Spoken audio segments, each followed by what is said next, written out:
Hello tout le monde! Bonjour à tous. Tu prends un copion? Voilà, j'ai pris un copion. Mets-le là, hein. Tu verras, tu dis? Non, Comme ça va glisser. Comme ça, je lis aussi. Hop! Bon. Bonjour à tous. Hello! Voilà, comme le dit le titre de cette vidéo, on a besoin d'aide. Encore?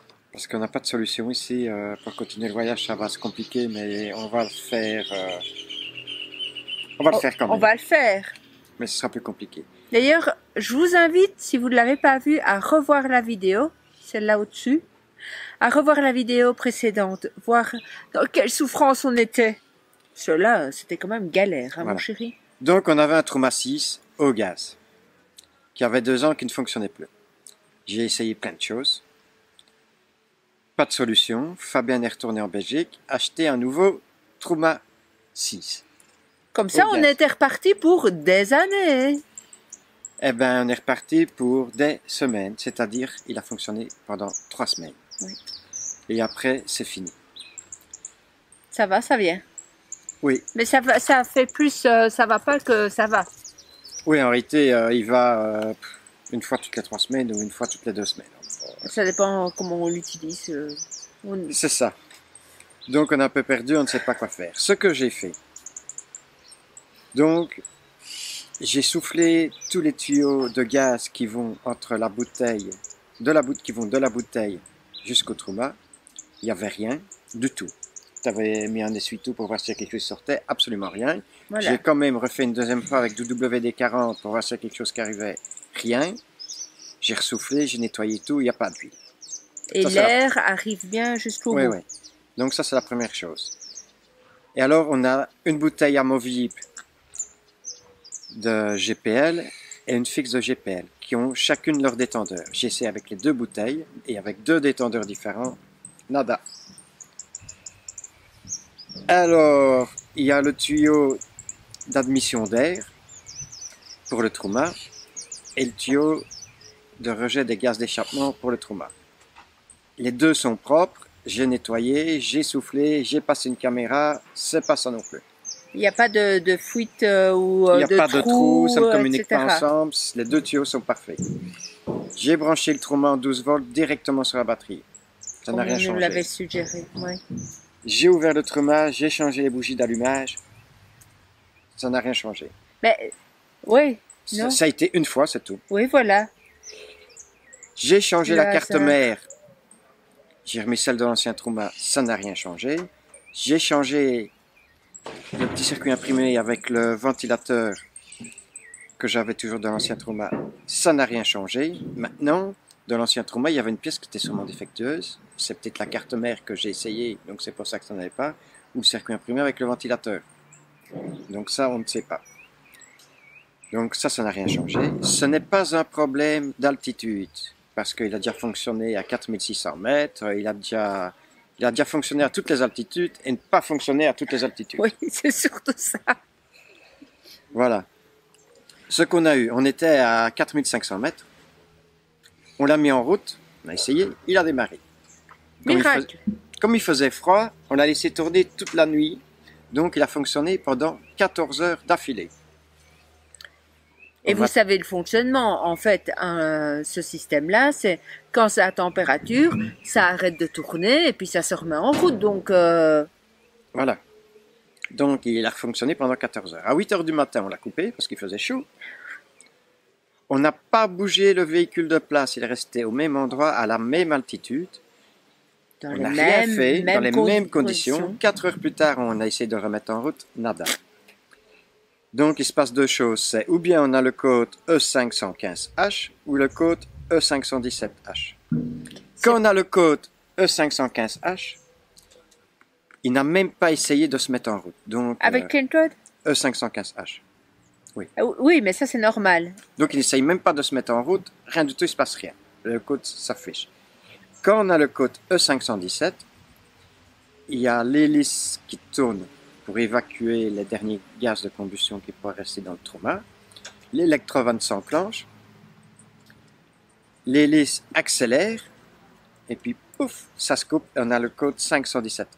Sauf que on a quand même déjà eu ce code 517 qui est un code lié au gaz, alors que, comme tu viens de dire précédemment, c'était tout simple, ça ne se mettait même pas en route. Aussi. Donc, je ne pense pas qu'il faille se fier à ces foutus codes qui, oui, il met un code là, comme ça.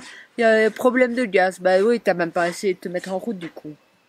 Oui, donc on est vraiment perdu puisqu'on entend le ventilateur se met en route parfois et l'électromètre fonctionne. Maintenant, est-ce qu'elle se coupe tout de suite après? J'ai un peu l'impression qu'il s'allume et qu'il se coupe tout de suite. Mais c'est une impression. Donc on est un petit peu perdu. Alors on a envoyé plein de mails à Truma. Ils ont un peu... Ils répondent, hein, ils sont réactifs dans leur réponse. Oui. Mais c'est facile de répondre. Nous devons voir l'appareil pour physiquement pour vous aider. C'est ce vous aider. Voilà, c'est ce qui en résulte. Allez, si c'était un problème de carte mère, ils doivent bien comprendre qu'on est à l'autre bout du monde, qu'ils nous envoient une carte mère sous garantie. Et alors c'est vrai qu'on a fait des routes qui sont quand même pas bonnes. Oui. Et on se demande si la carte mère ne déconnerait pas avec les mauvaises routes. Oui, mais d'un autre côté... Parce qu'à un moment donné, quand il était 14 h, on avait pris une route vraiment de merde, où le camping-car était un peu dans tous les sens, avec la tonneau du lait. Et au soir, il a démarré. Mais c'est bizarre parce que... Et le lendemain, il n'a plus redémarré. Alors qu'on n'a pas bougé de place. Donc voilà, on ne comprend plus rien, on ne sait pas. On émet plein de suppositions, mais... On est perdu. Donc si quelqu'un pouvait nous aider et nous donner une solution, mais une bonne solution, hein, pas un peu n'importe quoi, parce que parfois on a des réponses qui sont... constructives, qui sont incohérentes, mais que j'essaye quand même, parce qu'on ne sait jamais. Oui, Mais écoutez la liste de ce que j'ai déjà fait et ne répétez pas de vérifier la même chose. Alors, on n'a pas de contacteur au-dessus de la fenêtre, là? Oui, qui pourrait déconner puisqu'il est au-dessus des gaz d'échappement. Et on n'a pas non plus, nous, de système contrôle machin, là. C'était quoi le dernier truc? Je sais pas. Que j'ai dans mon message, que ça se coupe pour éviter des problèmes. Que je t'ai lu les messages hier. Mais je ne sais pas.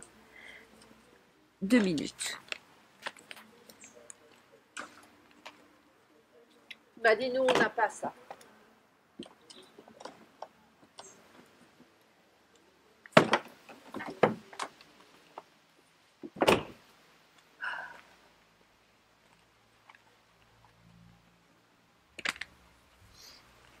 Me revoilà.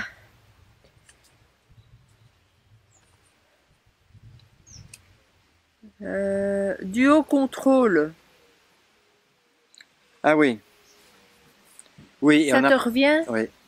Et on n'a pas de système duo contrôle qui se trouve au niveau des bouteilles de gaz. Voilà.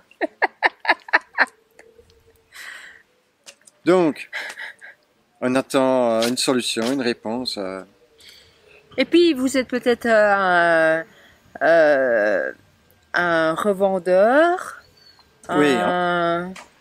Ce qu'on aimerait peut-être bien trouver, si on n'arrive pas à réparer, ce qu'on aimerait bien faire comme votre système, c'est un système de chauffage et d'eau chaude séparée. Comme ça, quand quelque chose qui tombe en panne, on a encore un des deux. Ici, on n'a plus rien. Oui.